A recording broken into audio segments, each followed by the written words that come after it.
ایک ناظرین معلوم کرتے ہیں کیا جنت میں مرد کی داڑھی ہوگی یا نہیں؟ بسم اللہ الرحمن الرحیم۔ مذکورہ سوال کا جواب یہ ہے، حضور صلی اللہ علیہ وسلم نے ارشاد فرمایا، اہل الجنت جرد مرد کحل لا یفنا شبابہم ولا تبلا ثیابہم، کہ جنتی جب جنت میں داخل ہوگا تو وہ امرد ہوگا، اس کے جسم پر کوئی بال نہیں ہوگا، اسی طرح اس کی آنکھیں سرمگی ہوں گی اور اس کی جوانی کو کبھی زوال نہیں ہوگا، اس کے کپڑے بھی کبھی پرانے نہیں ہوں گے۔ جنت میں یہ جنتی کا حلیہ ہے۔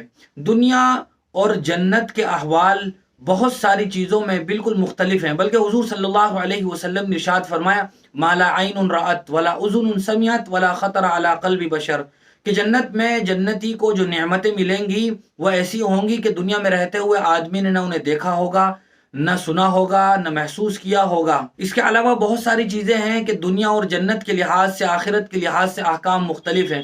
دنیا میں مسلمان پر داڑھی کا رکھنا واجب ہے، جنت میں داڑھی نہیں ہوگی۔ دنیا میں رہتے ہوئے شراب پینا یہ حرام ہے، لیکن جنت میں اللہ تبارک و تعالیٰ پاکیزہ شراب تمام جنتیوں کو پلائے گا، وَسَقَاهُمْ رَبُّهُمْ شَرَابًا طَهُورًا۔ اس طرح بہت ساری چیزیں مختلف ہیں۔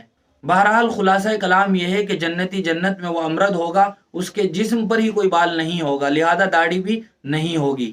بہت بہت شکریہ مفتی صاحب آپ کا۔ اسی طرح کی شرعی مسائل، حمدنا تفسیرات اور اسی طرح کے سوال و جواب کے لیے آپ ہمارے دار ارقم یوٹیوب چینل کو سبسکرائب کریں، لائک کریں اور اس کو صدقہ جاریہ کی نیت سے شیئر بھی کریں۔ جزاک اللہ۔